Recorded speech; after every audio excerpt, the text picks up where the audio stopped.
Hello, ladies and gentlemen. Welcome to the Jeff and Alan Show, broadcasting on the Junior Factor Nation Radio Network. My name is Jeff Hamill, and I'm broadcasting behind enemy lines in the Pennsylvania State University Harrisburg Campus Library Whisper Room, which is about 900,000 degrees. And with me is Alan Kling, broadcasting to you live over the overpass, escaping the traffic-ridden layer under the overpass as we bring to you Escaping the Insanity, coming to bring insanity, episode 3, the Super Flop. If you'd like to contact us anytime during the show, please do so on the Junior Factor Nation Spreaker chat box, and you can also contact me and Alan on Twitter at the JHP and at PizzaMan721. On top of that, you can also go to the Junior Factor Nation Community Forum, which we have episode 3, the Super Flop discussion thread, and we have links to all the stories we talk about today in each segment, and we have a poll which we will talk about in a moment. Again, you can go to jfncommunity.freeforums.net, make an account. We will have the link on my Twitter and maybe Alan's and on the Facebook page, which is facebook.com/the Junior Factor Nation. So go ahead, check out all those social networks. And we are going to talk about the Super Flop. Me and Alan both were at a church event in which we watched the Super Flop, or the Super Bowl, as many people call it. That first play was the best snap in the world. I think that was Hall of Fame worthy right there. I think the game was over after that snap. Yeah, pretty much. Definitely. No, during the kickoff, dude, they went like 10 yards, and then and they let the littlest guy on the team, he was like 4'10", return that kick. It was an awful game. So was this the best or worst Super Bowl in terms of adding in? Then I want you guys to tell me in the chat box and on the forum, was this the best Super Bowl, worst Super Bowl, best halftime, worst halftime? What do you think? I think it was a great halftime. Oh, their halftime was outstanding. I think in terms of, if you look at the last couple of years, this was the best in the past, I'm going to say 5-10 years of halftime shows, because the last couple have really sucked. But I don't know. Here's a little fact. According to VegasSun.com, hat tip them, fans bet a record number on the Super Flop at the Nevada casino. Jeff, do you have the What's that? After you do this, I'd like to know the odds for Denver and Seattle. Ooh, I could look it up. $119.4 million. Ooh.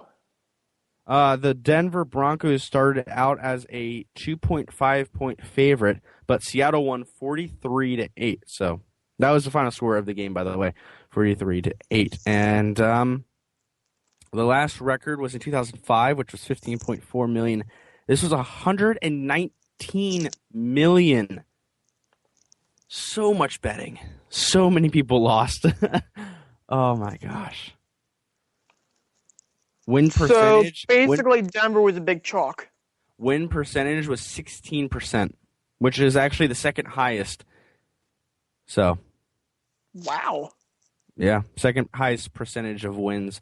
So that's not terrible, I guess. The second biggest was in 2005, yet again, which was New England versus the Eagles, 24-21. Thanks, Jeff. Thanks, man. Oh, man. Okay, so Alan, do you want to talk about before the Super Bowl or during the Super Bowl? Let's go with both. Which one do you want first? Before, during, and after were all great. Well, no. I have two stories. One happened before the Super Bowl, and one happened during. Which one do you want to hear? I think we should do before. Yeah, let's do that. Okay. So Bill O'Reilly, because Fox. Oh, here we go. Yes, Fox. This is the political side of the political talk show. Fox is owned by Fox News. They're all the same network. So they had an exclusive interview with the president, Bill O'Reilly. Why am I saying Vol? Super Bowl interview with President Obama. It's about a 10-minute long video. We have it on our thread on our forums. And Alan and I did not watch it live, but I watched saw it. it, and it extremely frustrated me. I watched it last night before Jason's show. If you want to hear someone really break it down, check out Jason's show, Factor Talk Radio. So go ahead and check his out last night. But I'm going to tell you right now, the president did not answer a single question. Straightforward. Did he at least give a straight answer on his pick? Dude, he couldn't even have a straight answer when they asked him who his favorite White Sox player was. Seriously, it's like the congressman that was running for Congress in the state of Missouri who refused to say if he was a Cardinals fan or a Kansas City Royals fan because he did not want to offend a Kansas City or St. Louis fan. It's like, come on. I watched the entire interview, and some points I was like, okay, Obama's kind of answering, but it's like, dude, you didn't even answer, and really anyway, besides, well, you see there's, and then he would say like a background story. Okay, answer me yes or no. Is this what happened? Did he say it was a terrorist attack? Yes or no? And Obama goes back and he's like, well, see, when things happen this way, say yes or no. That's all we want to know. Did he say it was a terrorist attack or not? And he just didn't give us the answer. And this validates my point that I was thinking in my head that I didn't tell you to anyone at the church because everyone was focusing on the festivities that were there, the chili cook-off and everything. I was thinking to myself, why is Obama on my TV? I want to watch the ball game. And this validates the point. There was no point of him or Bill O'Reilly even being there. It's the ball game. I want to watch the ball game. Why are you putting Obama in my ball game? And I think that they should have chosen. I think they should have chosen someone better than O'Reilly to talk to Obama. Because O'Reilly at the very end was like, you have a great heart. We may not agree, but you have a great heart for this country. Shut up, O'Reilly. He doesn't have a good heart because if he did, he wouldn't be trying to transform this nation, which he says he wasn't.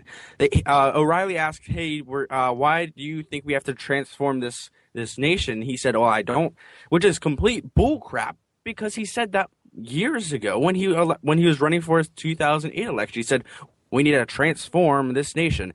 And then O'Reilly tries to talk to him about it. It's like, no, I didn't say that. So I think O'Reilly should have been the worst person to ask questions. I think we could have had Hannity on there. Just put a little mute on him because Hannity likes to talk a lot. So I think at least would have been a little more entertaining to be in my ball game. I think if Hannity would have done it, oh my gosh, the media would have gone nuts. Absolute nuts. And O'Reilly's just like a pushing stone. It's like, hey, O'Reilly, you still have a show on Fox, really? Or have Greg Gutfeld be on there. It would have been hilarious. Let Anthony Napolitano make his return back to the Fox airwaves and interview Obama. Something, because O'Reilly was not the right person to do it. And I'm sorry, if you like O'Reilly, I apologize. I just don't like his show. I know the Junior Factor Nation is off of his show. The name is from the show, but I don't like his show. I just don't like him, his show. I like some of his points, but I think he was the wrong person because he's just a pushover. Yeah, and it just added to, at least to me, the meaningless quality of that whole segment to the pregame. If they would have talked about something that at least accomplished something, and their discussion would have at least accomplished anything that they wanted to accomplish, and made me feel like I could take something out of that whole discussion, I would change my opinion. But out of this everything, I feel like the whole segment was pointless and just made me feel like it was a whole bathroom break segment. I don't think it was pointless. I think it was a good thing for us to actually pay attention and listen to what our president actually thinks about things. That's a good point, yeah. Because I think what we did as a nation is we discarded him automatically, especially as Republicans. And when we actually get to sit down with the president and hear his lies, then we can actually determine how bad or how good of a liar is he. And you know exactly when he's a bad liar because he goes, and he tries to stutter his speech so he doesn't have to say the truth. Oh, yeah, I would definitely like to sit down and talk to the guy. I think he's a very intelligent man, and I'd like to be able to pick his brain. I wouldn't say intelligent. Okay, at least educated. I can go with educated. Educated in Marxism, I can say. But But I feel like okay, if I would be able to be or you or a regular person would be able to pick his brain with intelligent sounding questions. I feel like that would be great use of our time. But I feel like this segment could have not necessarily. I should retract what I said with being a bathroom break segment. It's not extremely a bathroom break segment. It's just not as useful and as quality use of the time for the airwaves as it could have been. Right. Okay. We have one more story, and I'm going to be playing this advertisement because for some reason there is a huge political backlash to Coca-Cola. So everyone knows the Super Bowl is for one thing and really one thing only, ads. I mean, yeah, there's a football game going on, but really it's the ads. Am I right? Because the ads are the only reason I watched. But well, the Eagles weren't in, so yeah, the commercials are pretty good. Yeah, so we're gonna quickly play the Super Bowl Coke commercial for the America's brand, and I want you to listen to it, and we're gonna come back and we're gonna talk about it. So beautiful for spacious skies, por tus olas de granos ámbar, yo piscina sakuti, sa ibabaw ng mga prutas. America, America, God shed His grace on thee. और वही चरे के साथ आज तेरा छाप la mer brilla. Verras-tu verrières retard from sea to shining sea. So that was the entire ad that was just frustrating to, for some reason, a whole bunch of Americans, and I don't understand it. So I'm just going to quickly summarize it for anybody who just turned off their computer for the last second. Coca-Cola made a commercial where they used the national anthem, and it was in multiple different languages. Foreign languages, if you will. And they ended off with America is beautiful. And for some reason, people had a Twitter backlash. Like Todd Stranis, I think is what his name is. Todd Stranis couldn't make out that song they were singing, I Only Speak English. So Coca-Cola saying America is beautiful, new immigrants don't need to speak English. Coca-Cola is an official soft drink of illegals crossing the border. Hashtag America is beautiful. And there's other people. Alan West, what are you doing, man? Alan West, Republican from Florida, saying Coca-Cola commercial. I think this is his quote. I don't want to get it wrong. Yes. Coca-Cola commercial came on, and it started rather patriotically with words of America the beautiful, Alan West wrote. Then the words went from English to languages I don't recognize. And I'm not sure if he was trying to say I disagree with it, but why does it need to be a hashtag boycott Coke and F Coke hashtags protesting the ad? I don't understand why people are going after this ad saying this is the worst thing in the history of the world.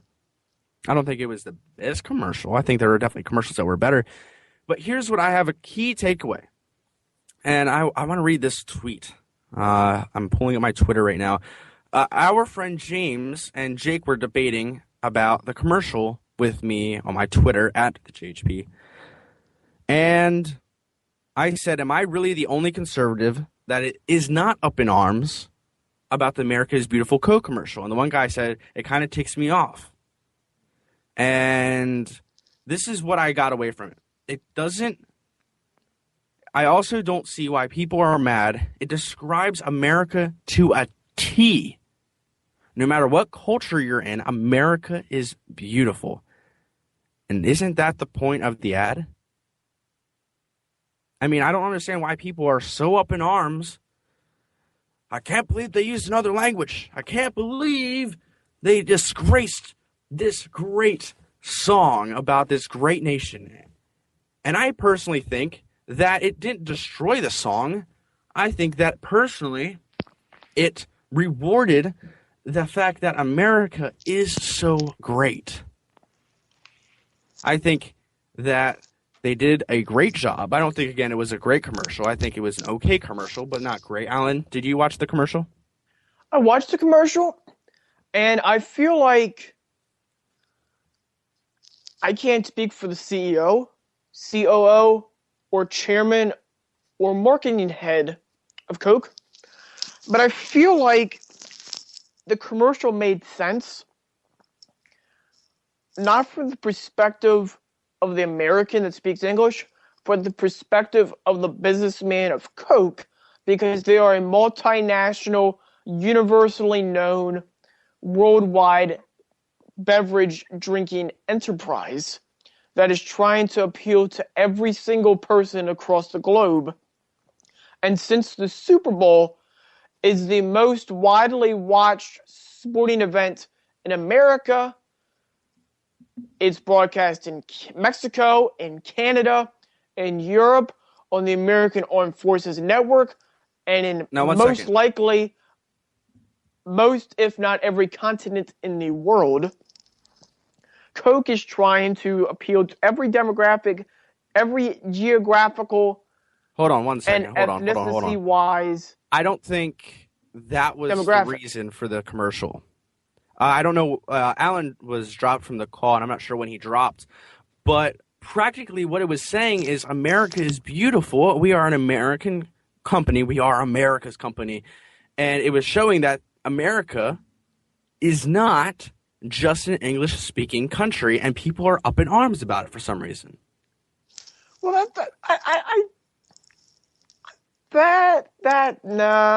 think that's not the right message. I think that I do. I think, hey, it doesn't matter. Jake, our buddy Jake said, it doesn't matter what language you speak. It doesn't matter where you come from. America is awesome. And that was their commercial. I think that was their commercial. What do you guys think? Tell us in the forums. I just thought it was a really cool visual. It was just going so fast, I couldn't really place anything on what the commercial was. I just thought it looked really cool. Yeah, so tell us what you think in the chat during the break, and tell us on the forums. I think the poll, let me check one more time. The poll question of the week: did the Coke commercial offend anyone? If yes, why? If not, why not? So make sure you tell us on the forums and in the chat box. And hey, tweet me and Alan at the JHP and at PizzaMan721. Tell us what you think. We'll be right back after this break.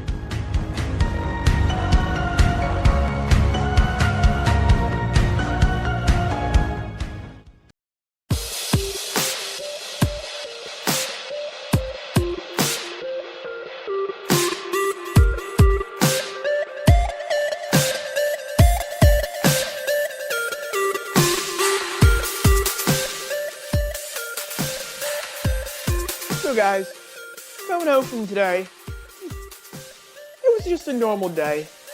50 million cars on the road, the snow bearing down on us, coming home from class, the usual.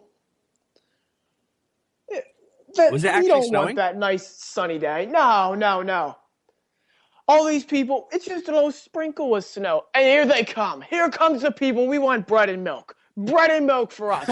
We want bread and milk. All we want is bread and milk. We don't want no steak. We don't want McDonald's. We don't want Burger King. We don't want vitamins or eggs. Bread and milk. All we want is our bread and milk. Alan works at a grocery store, if you can't tell. And whenever the weather here gets kind of weird, and I'm surprised it's here, but whenever the weather gets really weird, they always go for bread and freaking milk. There was no milk. I went to a different grocery store today thinking, it might be a little easier. I had to go to 2 different grocery stores on the way home from class to get a gallon of milk. A gallon of milk. I'm not talking about steak. Not Now, hold on one prime second. rib, not New York strip cut steak. Milk. Come on. 1 second, Alan. Was this whole percent or whole milk? 1% or 2%? Oh, I grabbed 1%. There was two 1% left. There was no 2% milk left at all. I grabbed one of the two 1% left, and there was about 3 whole milks left. Now you know, our first lady doesn't want you drinking 1% milk. What am I supposed to drink then? You're supposed to just drink their Kool-Aid.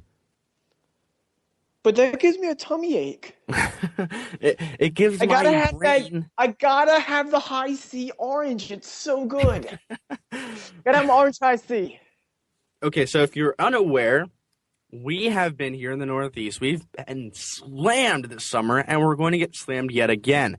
And then we're getting slammed with snow. Oh, snow. So on Monday, I know I didn't have class. Alan didn't have class, I don't think, either. Yeah, I didn't go to my morning class today either because I was not getting caught dead in that snow. And I know Jason had off and a few other people had off. And guess what? There's more snow tonight. Yay. Well, it's actually supposed to be a mixture of snow and ice. So I'm probably not going to go to my classes tomorrow, even if they're not canceled. And the ones that test, I might have to go, though. I probably won't either. So why are we talking about the weather? Here's why. Weather and racism have a lot to do with each other. And I know you're scratching your head thinking, what the heck are these guys really talking about weather and racism together? Yes. Yes, we are. The snow's Alan? white. What's that? Snow's white. It hates us, right? Yeah. Racist. It's white. It has to It's be not yellow. It has to be a mixture of white and black and brown and purple and orange. Oh yeah, it's gotta be multicultural. Has to be, dude. Has to be like Krusty the Clown. But in an all serious note, the reason we're talking about these two things is this. I know when I go to any news station, they're talking about the weather. And when I go to a lot of election years, what are they talking about? Racism. Especially with this last president, it's racism, racism, racism. Why? I think it's to get our mind off of what really matters. Alan, you watch local and listen to local news stations. What is their top story today?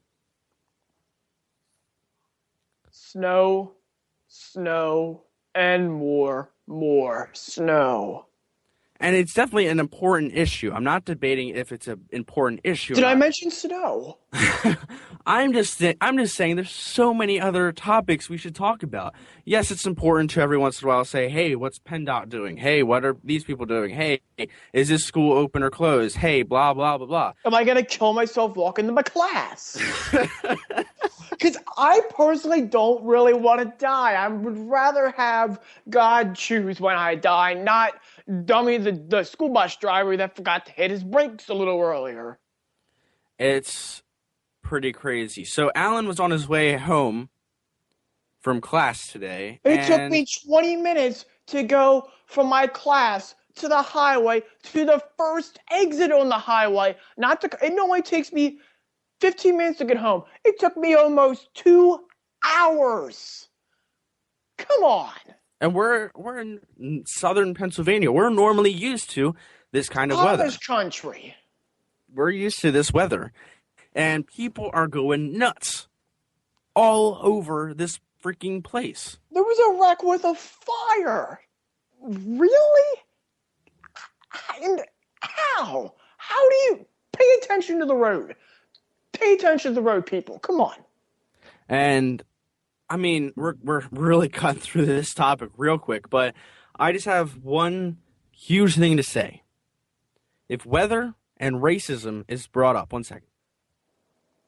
If they're brought up in your local news or your national news, stop and think for a second. Is this really what matters currently?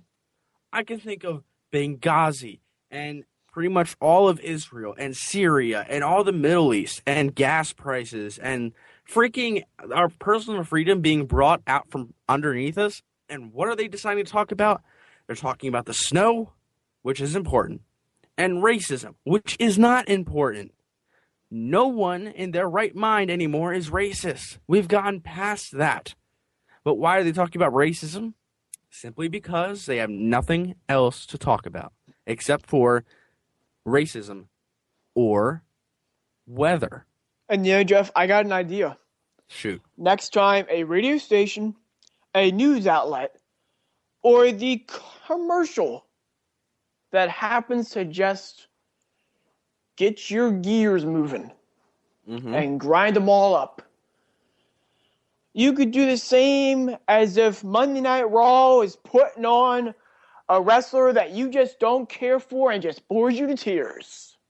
So in order to stop that wrestler from getting over, they sit on their hands and do nothing, and they change the channel. People in the stands do nothing.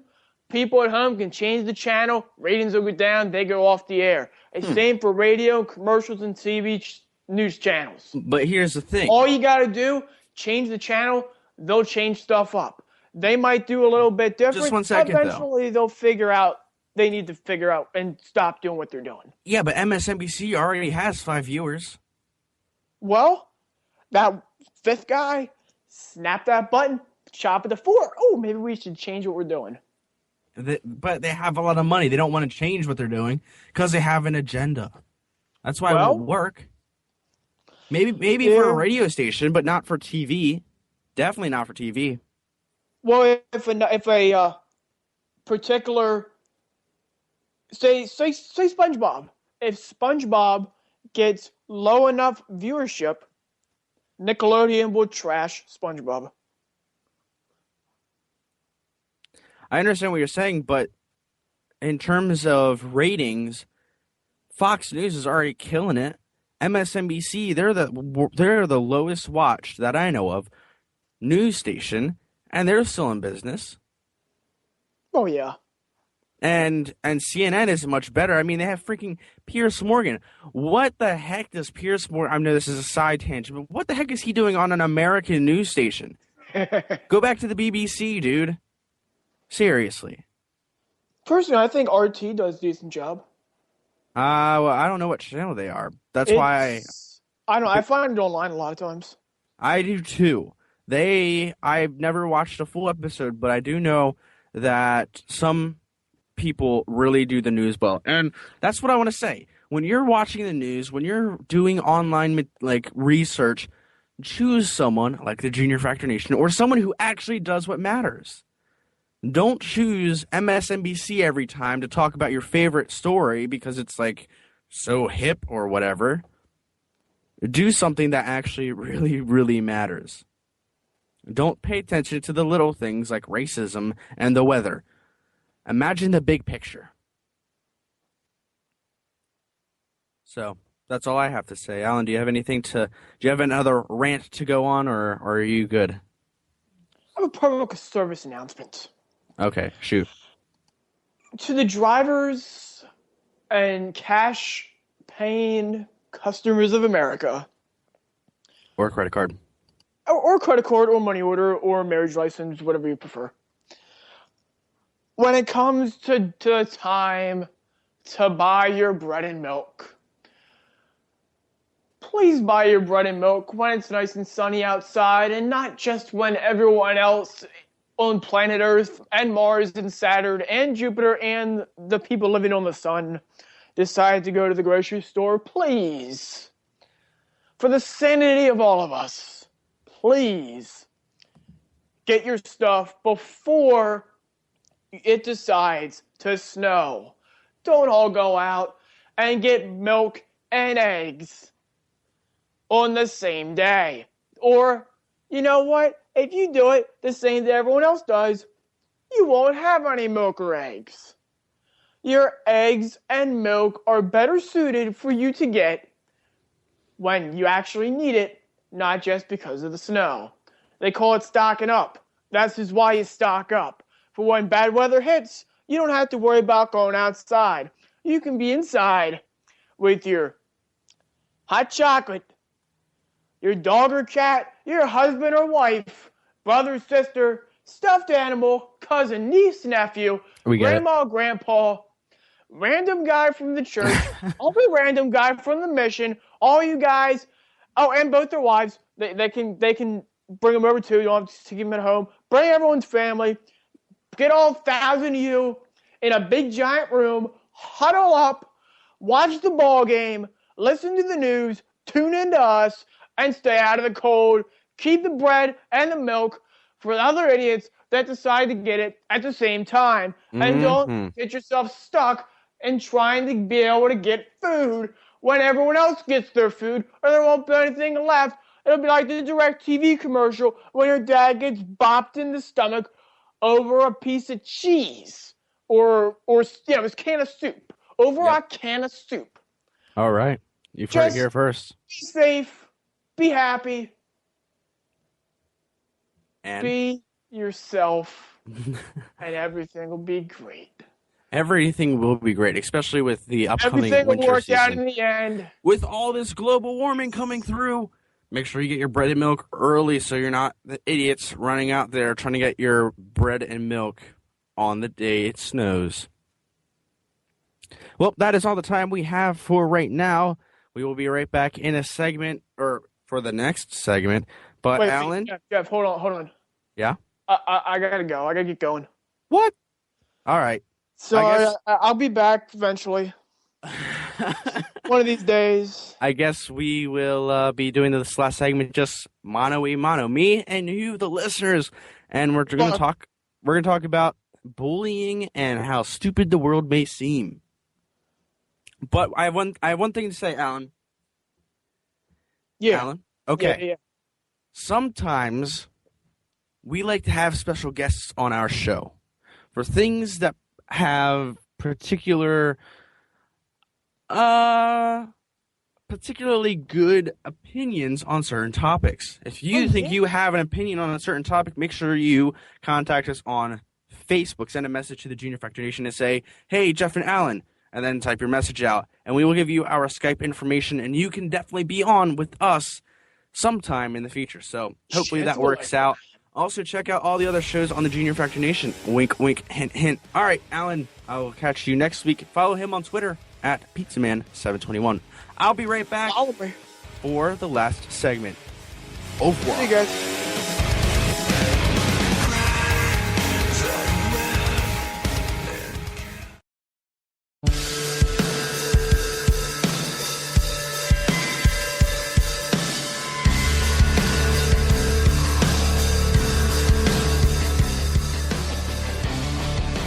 Hello, ladies and gentlemen. Welcome back to the Jeff and Alan Show. Unfortunately, Alan did have to go, and we are sorry for that. But I'm going to be taking this last segment to talk about what the heck is wrong with the world. The world is messing up, and why does it have to be so cruel?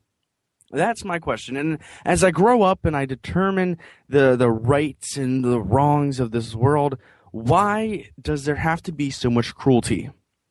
Why does there have to be so much suffering in this world? And if you really think about it, there doesn't need to be. There doesn't need to be any cruelty. There doesn't have to be any remorse or remarks for anybody. But for some reason in this world, we always are passing judgment towards others. We're always thinking of the worst of others just because we can.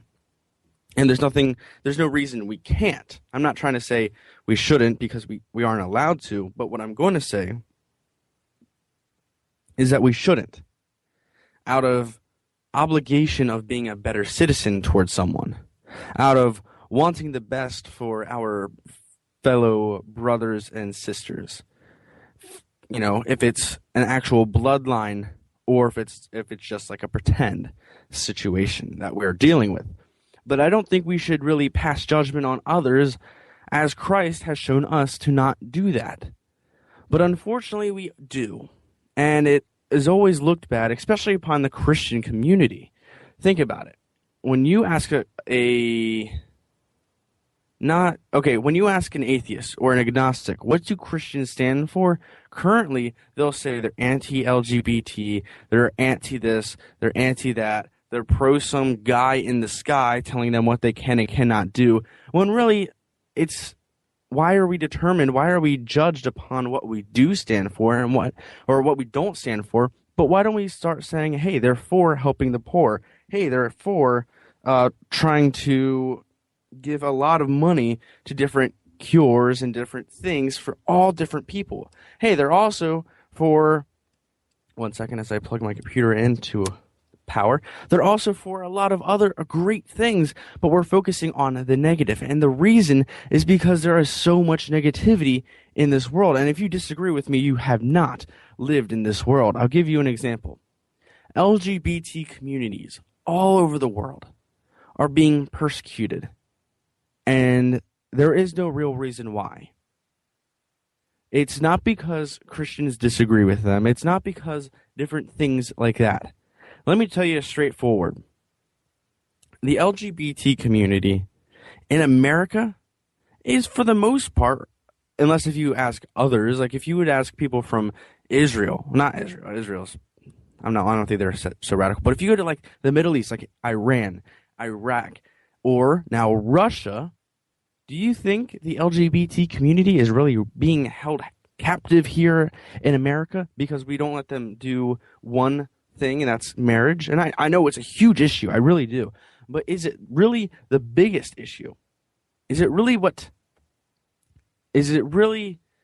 the groundbreaking, hardest thing in life is for you to not have one liberty or another? And I'm not saying we should or should not take that liberty from them, but I'm just asking, out of the grand scheme of things, is that really the worst? Is the worst really, I can't get married to my whoever I love? Is that really the absolute worst? And personally, I don't think it is. I think there's thousands of other things that could definitely go wrong in this world, and the LGBT community definitely is not one that has the worst. Now, I'm not saying they're perfect, and I don't think that everyone is really standing in the correct way, but I don't think they are in the worst, especially not here in America. Let's look over in Russia, because in Russia, the LGBT communities are being harassed, not just because they are or are not allowed to do certain things, but they are actually being physically beaten. And if you go to the forums, which is at jfncommunity.freeforums.net, if you go there, go down to the Jeff and Alan show, and then go down to episode 3's discussion forum, I have an LGBT link, and it is a story to the New York Times, and it is a rights group reveals video on LGBT attacks in Russia. These are not just little acts of, hey, we don't think you should be married, hey, we don't agree with your lifestyle. These attacks are for their physical injuries. Their injuries are huge, and I mean huge. Like, people have gotten black eyes. People have almost died. If not, people have been killed over this issue. These people are being degraded. And if you're listening to this and you're thinking, well, yeah, they should be, they're gay. Really? Think about your life. Take one act, like one little act, or one little thing about you. Say you have blonde hair. What if someone goes up to you and say, you're stupid, you're degraded, I'm going to kill you? Do you think you have the right to live because you have blonde hair? Or because you do something that I don't agree with? You play soccer? Really? You play soccer? Weirdo. I'm going to beat you up for that. And why is it okay for these Russian people to go after the LGBT community in such a harassful way? It's not even, I don't think it's even decently okay to say, well, I kind of agree with them. I agree that they have the right to say, you know, we disagree with the LGBT community. But what I don't agree with them is I don't think that they should have the, I don't even think they should have the right to physically go after someone and demote them just because of a sexual orientation. Why does that make any sense at all whatsoever? I don't agree with you. So I'm going to beat you up so bad that you're going to have physical marks from my, abuse. Why does that make sense? Why is that okay? I don't think it is. And the video was just put up today, and I know no one's going to talk about it, so that's why I wanted to. Again, I'm not for the LGBT community and a lot of things, but what I am for is that they have at least some voice, some way of saying, you know what? This is what we stand for, and no one should really judge us for it, especially the Christians.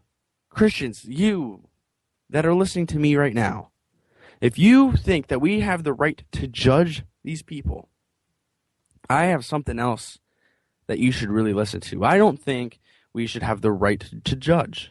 We don't have the right to judge. We have a God that will judge them. So what's the point of us judging them now, especially since it's so harsh to these people? The film contains extremely graphic images and disturbing to some viewers. So before you click on it, it is bad. By turning a blind eye to hateful, homophobic rhetoric and violence, Russian authorities are sending a dangerous message as the world is about to arrive on its doorstep for the Olympics. That is nothing wrong with the Olympics, that there is nothing wrong with attacks on gay people.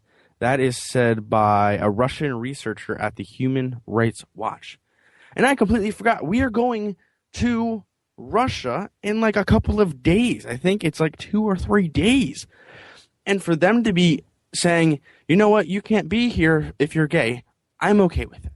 I'm not, inside my heart, I'm not okay with that. But in terms of policy, I'm okay with that. I'm okay with them saying what they don't and do want in the Olympics. Again, I'm very questionable. It should be like a don't ask, don't tell type of a thing. But that's also a very gray, iffy issue. But with this way of thinking of it's okay to beat up people for not agreeing with you, that's like going back into the civil rights movement to me. Now we look back at the civil rights movement and we're like, that was really stupid. Why do we tell these people that they had to live our way because of their skin color? Why is it okay for us now to say the same thing about sexual orientation? Please, if you're watching this live, tell me in the chat, why is it okay for us to go after someone for their sexual orientation when now we look back at the skin color and say it was really stupid that we were going after people for their skin color? It's not like much of a choice. Now we can debate if it's a choice or not to be gay, and I agree with one side and I don't agree with another. I'm not going to say which side I do, but why is it okay for us to say, you know what? You have the absolute right. Beat them up because of their sexual orientation. I just don't agree with it. That's my personal opinion, and I don't think it's right, especially since we are going to their country in a couple of days or weeks. I'm not sure exactly when the Olympics starts, but in a couple of days or weeks, we're going into this country that is just saying, go ahead and hate whoever you want. Why? Because we said you could, and that's the only reason they're giving, really. And I just don't understand it. I have one other story of people being just freaking screwed up. This is also going to be under the form, and it's under 11-year-old brony. I don't know if you know what a brony is, but a brony is a guy who likes My Little Pony, the TV show. And the reason they like My Little Pony is because it shows the moral values that everyone should have. And I don't personally, I don't personally like My Little Pony. But what I'm not going to do is judge someone if they do. Even if it's something crazy like they're wearing it on their clothes or they have a tattoo that says, I'm a brony. For the most part, I'm going to turn the other cheek and say, it's not my thing, but you can go ahead and do your thing. Now, if they turn it on us and be like, you have to be bronies, then I'm going to be like, okay, this is where I draw the line. But this is just messed up. This is according to ABC Local. This is Channel 11 in North Carolina in Raleigh. Oops, sorry, I hit the mic. a child, an 11-year-old child, attempted suicide after being bullied at his school for being a fan of My Little Pony. Think about that for a second. He attempted suicide because he was a fan of a television show. And if you watch the story, it goes through the whole story about the 11-year-old. He's now hospitalized, and I don't know if they told us how he tried to commit suicide. Oh, I think he hung himself. I think he tried. He's going to have problems like long-term brain damage because of this. And his name is Michael. And he tried to kill himself after, apparently because he could no longer take the bullying that he was facing in school. He's the kid that never walks. He dances everywhere, says Michael's mother. He's so full of energy. He's always on the move. And because people bullying him, he had to end his life. Just take a moment and think, what did I say to someone that I thought was a joke? And I have a personal responsibility, I feel, from God or from whoever, that I don't want bullying to ever happen again. And I know it's going to, but I'm sick and tired of it. I had a friend of mine who committed suicide in 8th grade. 2008, I believe. It was 2008. Because he was being bullied. And I can't tell you how sick I am of myself for not doing something about it. So there's something called a VEDUM. I've got your back is what it stands for. And to Michael here, the 11-year-old, I got your back, buddy. A VEDUM. And if anybody here is listening to me and they're saying, yeah, because you're stupid, who would defend someone who tried to kill himself? Isn't killing yourself the biggest sin?